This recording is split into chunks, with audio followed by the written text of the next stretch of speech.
Opini Pendidikan.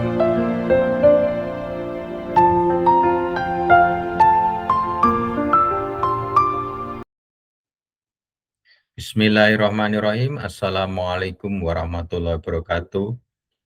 Selamat malam, salam sejahtera, Om Swastiastu, Namo Buddhaya Rahayu.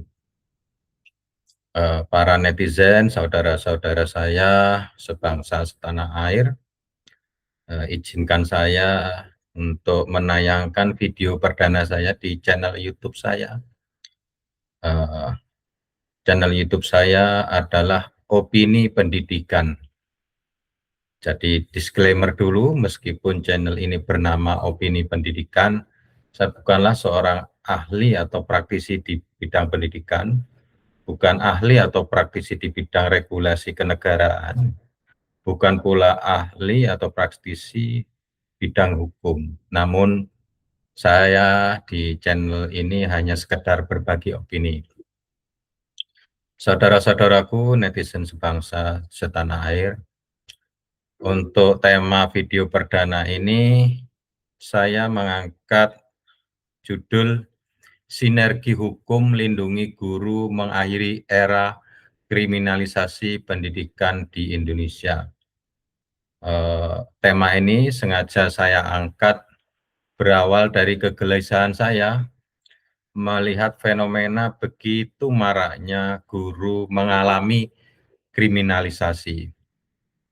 Dan yang kedua, sebenarnya sudah ada regulasi terbaru dari Kementerian Pendidikan Dasar dan Menengah, yakni Permendikdasmen nomor 4 tahun 2026 tentang perlindungan bagi pendidik. Namun pada saat video ini dibuat tanggal 8 April 2026, ini dari pihak kementerian, dari pusat sampai sekarang masih belum ada sosialisasi resmi. Nah, senyampang masih belum ada sosialisasi resmi, saya mencoba untuk membreakdown ya dan sharing bersama dengan rekan-rekan sebangsa setanah air, terutama bagi para pendidik, para guru-guru kita ya.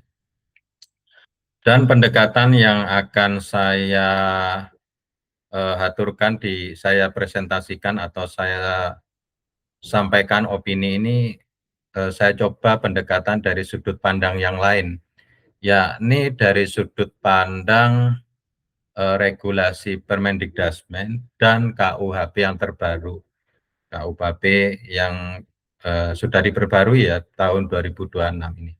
Baik, untuk menyikat waktu agar tidak bertele-tele, saya langsung saja. Nah, judul ini saya harapkan ini ya, istilahnya saya simbolkan harapannya sebagai sebuah gambar kubah atau perisai bahwa guru harus bekerja di bawah payung hukum, di bawah payung perlindungan hukum. Maka tahun 2026 ini disposisikan sebagai titik balik. Jadi pelindungan guru itu tidak hanya sebatas berbasis kebijakan sektoral, tetapi juga oleh perubahan hukum nasional. Nah ini, jadi dua lapis perisai ini harapannya bisa melindungi guru-guru kita dari begitu mudahnya dikriminalisasi oleh siapapun itu dari berbagai pihak. Nah, dua perisai ini terdiri dari KUHP Nasional 2026 dan Permendikdasmen nomor 4 2026. Baik, saya lanjut saja. Nah, kita mulai dari latar belakangnya ya, rekan-rekan netizen, bahwa saat ini guru ya artinya ada semacam siklus kerusakan yang dialami oleh guru-guru kita. Nah, pada saat guru melakukan tindakan disiplin edukatif, selalu muncul ya ancaman laporan hukum atau intimidasi viral. Saya kira tidak perlu kita bahas ya, kasus-kasus viral itu di media sosial sudah terlalu banyak ya. gimana para orang tua terutama itu begitu mudah untuk mengintimidasi seorang guru. Sehingga guru mengalami trauma dan kerentanan struktural, ujung-ujungnya menjadi apatis, kemudian menghindari pembinaan. Fungsi guru itu ada ganda. Selain menghantarkan materi, mereka juga mendidik ya, mendidik karakter. Jadi mereka memberikan muatan materi ya, materi pelajaran, kemudian juga mendidik. Nah, ini tugas ganda ini kalau sudah gurunya apatis, maka makin lama ya akhirnya terjadi kerentanan, saudara-saudara. Akhirnya fungsi moral dan karakter sekolah yang ditempati guru tersebut lama-lama mati. Nah, tapi di sisi lain negara menuntut pembinaan moral ke anak-anak kita. Tetapi sistem yang lama justru menghukum guru ketika menjalankan proses pendisiplinan itu. Nah, ini kan akhirnya terjadi kontradiksi ya. Nah, ini saya gambarkan ya di bahan tayang saya ini sebagai siklus ya. Artinya ya yang dimulai dari sikap pembiaran, apatis di ruang kelas, kemudian pada saat melakukan tindakan disiplin edukatif, ada ancaman laporan, akhirnya terjadi trauma kerentanan pada guru-guru secara kolektif, secara struktural. Kemudian siklusnya balik lagi, sikap pembiaran. Lama-lama apa? Lama-lamanya akan mati ya fungsi nilai karakter di sekolah tersebut. Dan pada akhirnya kalau banyak sekolah sudah mati fungsi nilai moral dan karakternya, maka apa yang bisa dibayangkan apa yang terjadi di masyarakat. Nah, berikutnya, nah ini anatomi kriminalisasi mengapa guru gampang dikriminalisasi ya. Guru selalu terpojok selama 1 dekade terakhir. Nah, ini 3 penyebab utama. Yang pertama adalah benturan norma. Nah, ini interpretasi kaku terhadap norma perlindungan anak, di mana di Undang-Undang Perlindungan Anak ini ya, ini diinterpretasikan secara kaku. Artinya hukum undang-undang ini dibaca secara tekstual tanpa membedakan konteksnya ya, konteks pendidikan. Kemudian yang kedua, ini juga sering terjadi, hegemoni kuasa dan budaya. Jadi ada semacam budaya permisif, tekanan sosial dari orang tua, dan ancaman viralisasi media sosial. Sehingga ini menunjukkan kriminalisasi tidak murni soal hukum, tetapi juga soal ini ekosistem kuasa sosial. Jadi merasa berkuasa, entah itu orang tua atau pihak lain, diancam di media sosial, ya akhirnya ya terjadi seperti yang sekarang ini. Kemudian yang ketiga adanya disfungsi kelembagaan. Nah, dukungan lama ya di undang-undang yang lama itu dianggap reaktif, lambat, dan tidak memberikan alat pembelaan yang efektif. Guru sering dibiarkan berjuang sendiri, sehingga dari gabungan sinergi 3 faktor ini menghasilkan ruang hampa keadilan, yaitu kondisi ketika hukum tidak cukup peka pada konteks profesi guru. Masyarakat mudah menekan, lembaga pelindung tidak sigap. Nah, ini akhirnya sinergi dari dari 3 penyebab ini ya, 3 besaran utama ini menyebabkan apa yang kita lihat sekarang ini, fenomena mudahnya beberapa pihak mengkriminalisasi guru. Berikutnya, nah ini kita bicara di konteks tahun ini ya, starting point-nya tahun ini, tahun 2026. Nah ini alhamdulillah terjadi semacam pergeseran. Boleh dikata kalau saya bahasakan terjadi pergeseran tektonik arsitektur hukum Indonesia. Nah ini dalam tataran filosofis bahwa KUHP yang sekarang ini menggeser ya secara filosofis, menggeser hukum pidana dari pendekatan lama ya, yang kaku menuju pendekatan yang lebih substantif. Kemudian yang kedua, Nah, yang kedua ini dengan hadirnya Permendikdasmen nomor 4 2026. Nah, ini ada alat operasional ya, advokasi lapangan, perlindungan yang menurut saya ini komprehensif ya. Nah, pesan sentralnya bahwa dari dua gabungan regulasi ini bahwa perubahan hukum tidak cukup hanya di tingkat ide, harus ada basis filsafat hukum yang baru, perangkat birokrasi yang bisa bekerja di lapangan. Dengan kata lain, KUHP ini memberikan legitimasi paradigma ya, secara paradigma filosofis, sedangkan Permendikdasmen pada tataran operasional lapangan ini untuk memberikan perlindungan yang sifatnya frontliner. Bahkan bisa dikatakan bersifat pencegahan dengan hadirnya Permendikdasmen 4 2026. Kemudian kita ini ya membicarakan KUHP-nya dulu.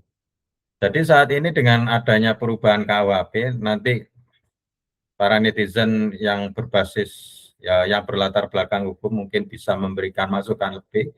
Tapi yang sepanjang saya ketahui dari tataran luar ya, dari tataran masyarakat awam, ini sudah ada semacam pergeseran paradigma yang asalnya dari positivisme kaku menuju keadilan substansif. Jadi kalau yang lama ya, dimensi lama, itu kategorinya teks formil, kalau yang sekarang terjadi pemisahan perbuatan. Kemudian tujuan pemidanaan yang dulunya sifatnya retributif, pembalasan, nah sekarang ini menjadi restoratif. Jadi kalau KWP lama ini fokusnya pada teks ini ya, formal delik, orientasi yang sifatnya pembalasan ya, pemidanaan retributif. Kemudian cenderung melihat perbuatan secara terpisah dari niat dan konteks. Ini betul-betul tekstual benar lah. Nah, KUHP yang baru 2026 memisahkan perbuatan dan niat jahat. Artinya actus dan niat jahat, atau kalau yang sekarang lagi viral ya di media namanya mens rea. Nah, ini. Kemudian dari proses pemisahan ini mendorong pendekatan restoratif, menjadikan hukum pidana sebagai, kalau istilah hukumnya ini, ultimum remedium, bukan alat pertama. Nah, pesan utamanya yang jelas ya dari ini, jadi harus ada ini, apa ya istilahnya, kalau misalnya terjadi tindakan fisik yang sifatnya minor, nah ini tidak otomatis menjadi pidana. Harus ada penyaringan, apakah ada mens rea-nya, apakah ada niat jahatnya, kemudian apakah tindakan itu bagian dari fungsi edukatif, kemudian apakah konteksnya pembinaan yang proporsional. Ini memang lebih apa ya istilahnya, kalau yang sekarang ini harus benar-benar dilihat lebih mendetail. Apakah guru melakukan tindakan itu didasari oleh niat jahat atau tidak? Ataukah konteksnya itu malah mendidik? Nah, semangat seperti ini hendaknya dipahami oleh semua pihak ya. Bahwa di konteks KUHP sekarang ini memang betul-betul dilihat apakah terdapat mens rea atau tidak. Atau gurunya memang maksudnya mendidik.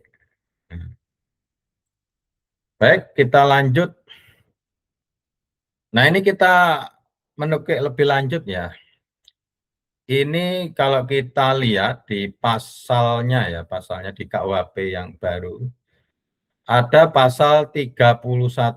Nah, ini dalam tanda kurung ya, artinya dalam tanda petik maksud saya, alasan pembenar sebagai jangkar imunitas profesi. Nah,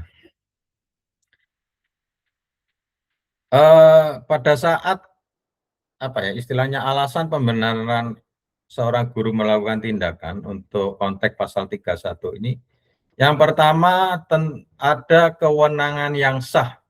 Nah, tindakan guru tersebut harus berdasarkan Undang-Undang Sisdiknas dan Undang-Undang Guru dan Dosen. Artinya guru tidak bertindak sebagai individu biasa, tetapi sebagai pejabat atau profesi yang menjalankan fungsi yang diakui hukum. Yang kedua, standar profesi. Tindakannya harus edukatif, kemudian terukur, proporsional, dan bukan kekerasan eksesif. Kemudian yang ketiga, adanya itikat baik. Nah, tindakan dilakukan untuk membina, bukan untuk balas dendam, melukai, atau melampiaskan emosi. Sehingga istilahnya bahwa tindakan yang dilakukan guru tersebut harus memenuhi 3 kriteria ini agar pasal 31 ini bisa dijalankan. Namun kita balik lagi ya, bukan berarti ini ya, semua tindakan fisik guru itu dibenarkan. Nah, hanya tindakan yang memenuhi syarat legalitas, profesional, dan itikat baik. Nah, ini yang dibenarkan oleh pasal 31 ini. Baik, saya lanjut. Nah, sekarang kita beralih yang Permendikdasmen, saudara-saudara. Nah, Permendikdasmen ini cukup komprehensif ya. Jadi ada 4 pilar untuk perlindungan. Yang pertama, perlindungan hukum. Nah, anti kriminalisasi, bantuan hukum, penghentian kerendahan laporan palsu, ini harus dipahami oleh semua pihak. Yang pertama, jelas, ada perlindungan hukum. Kemudian yang kedua, perlindungan profesi, menyangkut independensi akademik, anti PHK sepihak, ini terutama oleh guru-guru swasta ya, yang sangat rentan, dan otonomi penegakan disiplin. Kemudian yang ketiga, keselamatan kerja, memperluas perlindungan ke aspek keamanan lingkungan kerja, risiko ancaman, dan ekosistem yang aman. Jadi guru berhak mengajukan keberatan, misalnya suasana kelas, keadaan kelas yang mau roboh, kemudian alat-alat misalnya, alat-alat pembelajaran, alat-alat laboratorium yang tidak sesuai dengan standar keselamatan. Nah, ini guru berhak mengajukan keberatan. Kemudian pilar keempat, kekayaan intelektual, yakni melindungi karya inovatif guru dan modul ajar dari plagiarisme. Jadi guru dihargai untuk karya-karya inovatifnya.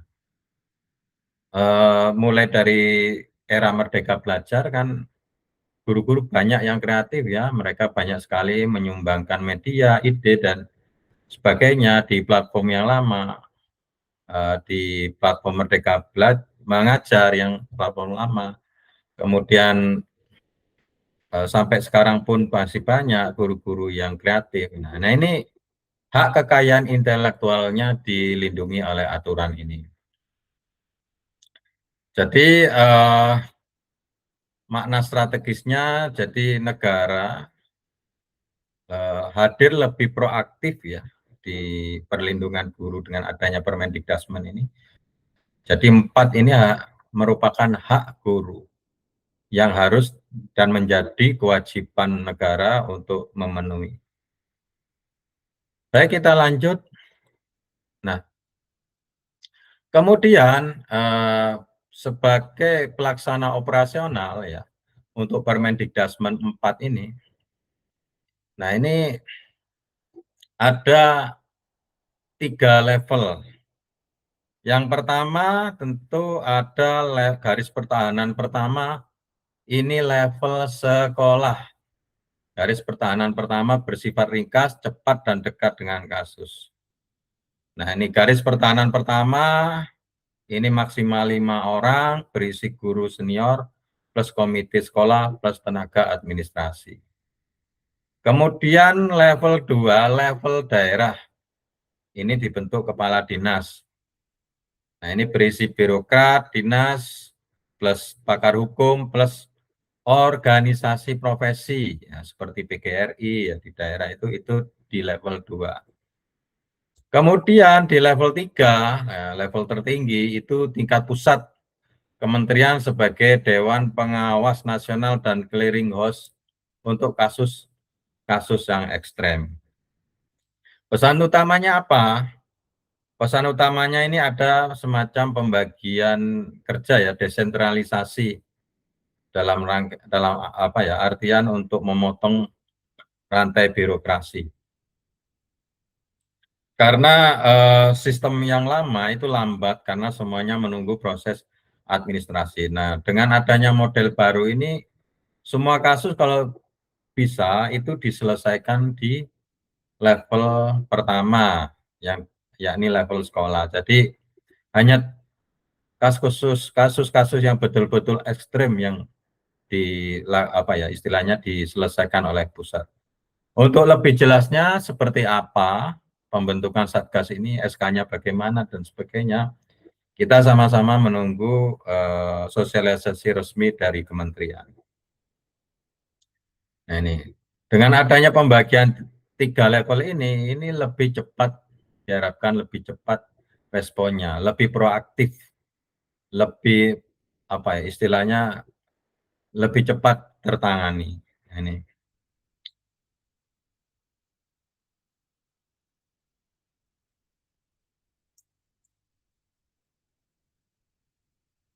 Kemudian ini penting ya dengan adanya pembagian 3 ini karena eh, dalam banyak kasus ya, kecepatan itu sering menentukan hasilnya karena kalau dibiarkan terlalu lama responnya lambat. Nah, ini seperti pada kasus-kasus sebelumnya, narasi publik itu terlanjur terbentuk, guru terlanjur trauma, kemudian proses hukum terlanjur berjalan. Nah, ini diharapkan dengan adanya 3 level berjenjang ini penanganan lebih cepat.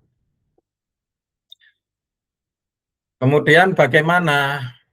Karena wilayah kita sangat luas ya, dan saya yakin banyak sekali ya kasus-kasus yang bisa jadi nanti kalau diakumulasi itu bisa jadi banyak ya. Nah itu makanya selain yang pertama, kalau bisa diselesaikan level bawah, artinya di tingkat sekolah dan di tingkat daerah, tidak sampai ke pusat.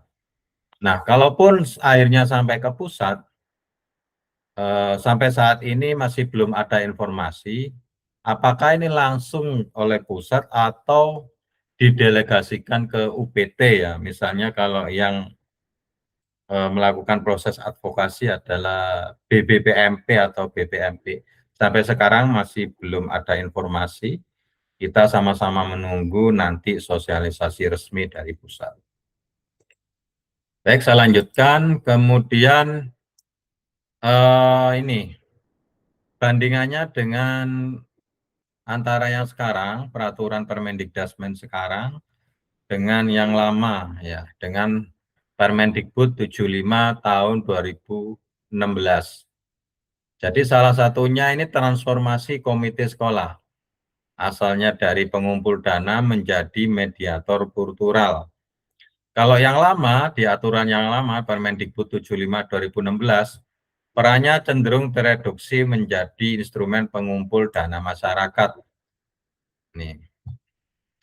Tapi yang sekarang, nah ini lebih ke Satgas ya, perannya terintegrasi dalam Satgas sebagai supporting dan advisory agency. Kemudian pada saat terjadi konflik, kalau mengacu kepada aturan lama, ini eksternal kerap menjadi bagian dari tekanan orang tua terhadap guru, malah tambah ini ya, apa istilahnya, malah tambah membebani guru. Kalau terjadi kasus ya, dari pihak komite malah ikut menekan. Nah, kalau yang sekarang ini mereka dilibatkan sebagai mediator sosial kultural. Nah, ini makanya kalau bisa semua kasus itu tidak sampai ke ranah hukum, tapi diselesaikan secara sosial kultural. Nah, ini mentranslasikan tindakan pedagogis guru dengan kearifan lokal guna menetralisir konflik orang tua sebelum menjadi laporan polisi. Jadi, ya diselesaikan secara kekeluargaan lah. secara adat daripada rame, ribet, diselesaikan secara hukum, sakit semua. Nah ini kalau bisa cukup diselesaikan secara kekeluargaan, secara kultural, di mana komite sebagai mediator. Itu ini ya, istilahnya masih di tataran level 1, level tingkat sekolah. Berikutnya, nah ini,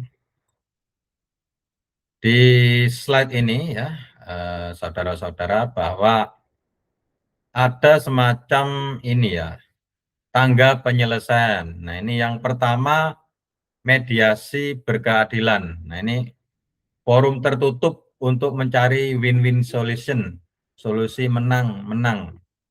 Kemudian yang kedua, negosiasi taktis, komunikasi persuasif untuk menjembatani ekspektasi yang bertentangan. Kemudian yang ketiga, konsiliasi objektif. Nah, ini melibatkan pihak netral seperti pakar atau Dinas Perlindungan Anak. Ini kalau sudah level 2 ya, ini sudah melibatkan pihak pakar, kemudian birokrat, kemudian organisasi profesi, nah itu sebagai penengah. Dan yang terakhir, legal opinion. Nah ini senjata formal untuk mematahkan narasi kriminalisasi secara hukum. Jadi apa ya? Pada saat kasus ini misalnya seorang guru bermasalah, kemudian ada proses non litigasi ya, proses non litigasi artinya proses di luar hukum yang apa ya, sebagai istilahnya implementasi dari permen ini yang disemangati oleh KUHP juga ya, itu ada semacam penerbitan legal opinion. Jadi legal opinion ini boleh dikata pamungkas ya, adanya dukungan advokat ahli. Nah ini untuk menerbitkan bahwa kasus ini selayaknya bisa diselesaikan non litigasi daripada dibawa ke arah litigasi, ke arah hukum. Lebih elok, lebih win-win solution, bisa diselesaikan secara kekeluargaan, secara sosial kultural. Nah ini. Jadi pesan strategisnya untuk tangga berjenjang penyelesaian ini bahwa litigasi atau penyelesaian secara hukum itu bukan jalur utama, melainkan opsi darurat. Ini sejalan dengan gagasan bahwa pidana dan konflik hukum formal harus menjadi pilihan terakhir. Nah, kalau dilihat dari sudut pandang manajerial ya, nah slide ini menunjukkan adanya protokol eskalasi. Artinya penyelesaian tidak spontan atau bergantung pada improvisasi pejabat, tetapi mengikuti tahapan yang dirancang.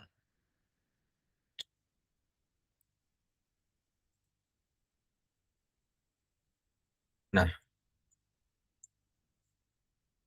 di slide ini, saudara-saudara, bahwa isinya ini secara garis besar menetapkan alur dan tenggat laporan pertama bisa masuk ke organisasi profesi. Jika mentok, eskalasi ke Satgas daerah. Jika perlu, diambil alih nasional. Nah, untuk kasus ancaman keselamatan, ya, atau kasus yang sudah viral, kemana-mana sudah terlanjur, ada juga yang namanya jalur bypass darurat. Nah, standar respon maksimal ini kewajiban dari pusat itu 3 hari kerja pada level eskalasi. Nah, pesannya tegas, pelindungan guru tidak boleh menunggu prosedur formal berlarut-larut. Frasa no case left behind ya, no case left behind ini mengandung kritik terhadap sistem lama yang sering membiarkan guru menghadapi kasus sendirian, khususnya bila sekolah enggan terlibat organisasi profesi, bila sekolah enggan terlibat ya, nah ini yang repot, khususnya bila sekolah enggan terlibat organisasi profesi pasif, kemudian birokrasi takut mengambil sikap. Akhirnya ujung-ujungnya ya dilempar ke pusat.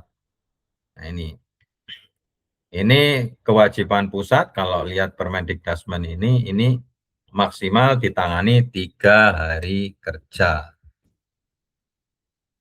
Baik, saya lanjutkan. Nah, ini juga penting sekali bahwa dari slide ini Kementerian sudah MOU dengan 3 matra, yakni Kapolri, Kejagung.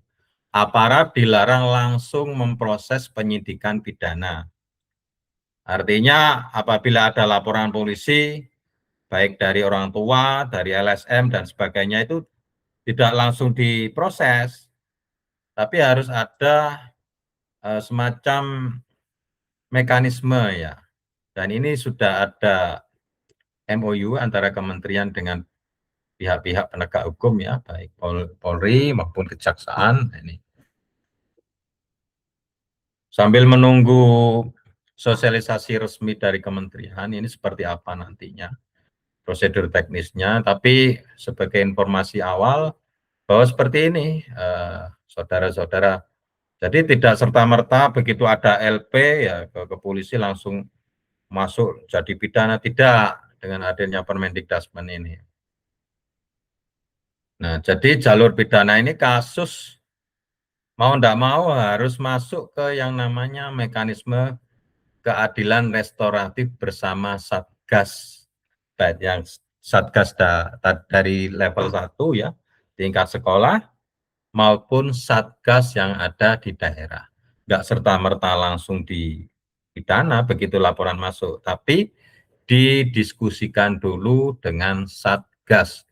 Nah, nanti masing-masing sekolah dan masing-masing daerah, terutama dinas pendidikan itu wajib membentuk Satgas ini. Maknanya secara garis besar ya, bahwa dengan adanya regulasi ini kementerian mencoba memblok kriminalisasi guru itu sejak pintu awal. Mencegah guru diperlakukan sebagai tersangka sebelum konteks pendidikan ini diuji. Jadi tidak gampang untuk memtersangkakan seorang guru, harus diuji dulu. Nah, ini mindset ini harus ditanamkan juga ke kita semua.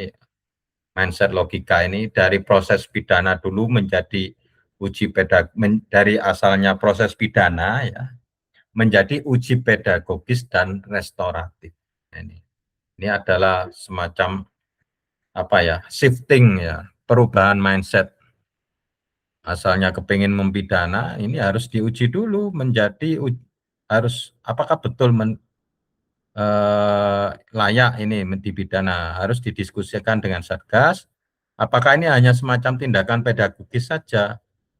Apakah ada mens rea di dalamnya? Nah, ini harus ada istilahnya penggalian fakta yang benar-benar terang ya. Nah, ini. Baik, saya lanjut. Slide terakhir ini. Jadi kalau misalnya filter awal ini gagal ya, ada 3 bagian konflik ya. Jadi boleh dikata ada 3, ini ada semacam lapis terakhir ya. Lapis terakhir untuk proses ini ya. The conflict. Nah, ini antara benturan tafsir antara norma yang membatasi restoratif justice dan kebutuhan melihat konteks perkara guru. Nah, benturan tafsir antara pasal 80 versus pasal 204 KUHP nasional terkait batas kejahatan yang bisa menggunakan keadilan restoratif. Ini kalau benar-benar mentok dan yang bisa membedakan dan memutuskan tentunya hakim ya. Kemudian yang kedua adalah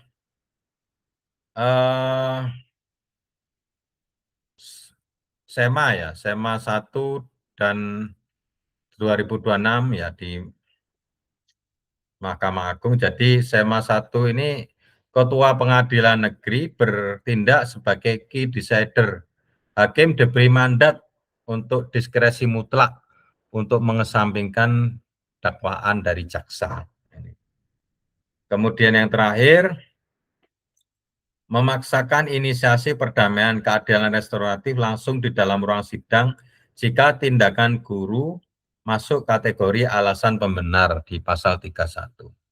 Jadi kalau misalnya seperti di awal tadi pasal 31 itu masuk semua kategorinya, maka selayaknya lah hakim ini ya melakukan keputusan yang bermuatan keadilan restoratif. Nah,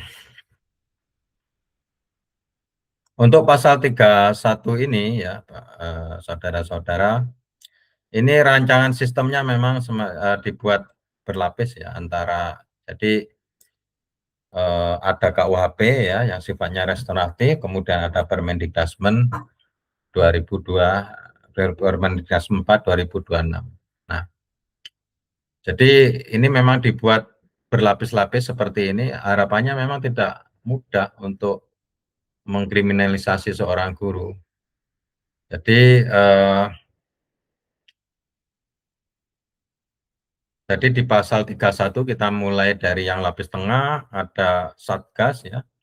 Di lapis tengah itu ada Satgas di sekolah atau daerah, lapis berikutnya ada pada saat pra penyelidikan oleh polisi ya, itu juga ada lapisan filter tadi ya di slide sebelumnya.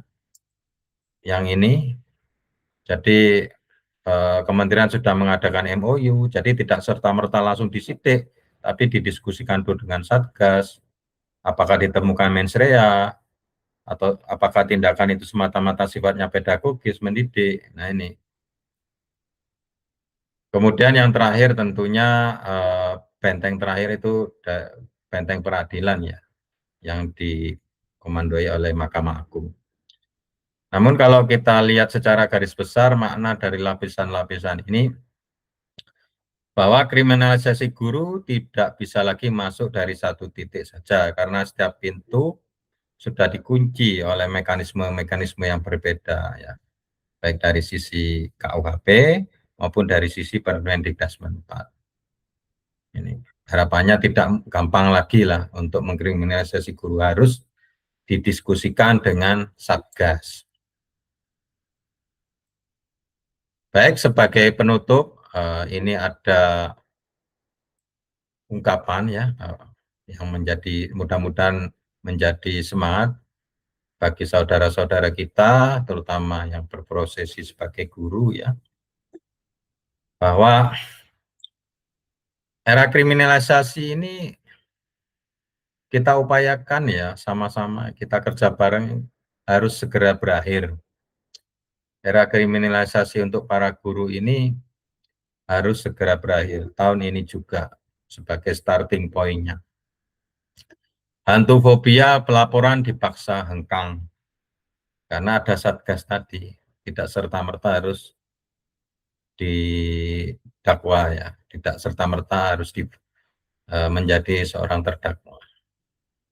Kemudian otonomi sekolah pulih karena adanya Satgas di tingkat sekolah ya. Jadi sekolah juga berhak menyelesaikan dulu sebelum lanjut ke level daerah. Kemudian dan ruang kelas kembali menjelma menjadi arena sakral untuk menempa embrio tunas peradaban dan generasi cendekia Indonesia masa depan. Sang pahlawan peradaban kembali berdaulat. Baik, saya kira sudah cukup untuk pembahasan. Tentunya karena ini video perdana saya, tentu masih banyak aspek ya, kekurangan, baik dari sisi konten maupun dari sisi teknis ya. Apabila ada kekurangan, mungkin ada opini yang lain, sudut pandang lain, silakan berikan komentar ya di kolom komentar. Saya akhirul kalam billahi taufiq wa hidayah. Assalamualaikum warahmatullahi wabarakatuh. Salam sejahtera untuk kita semua.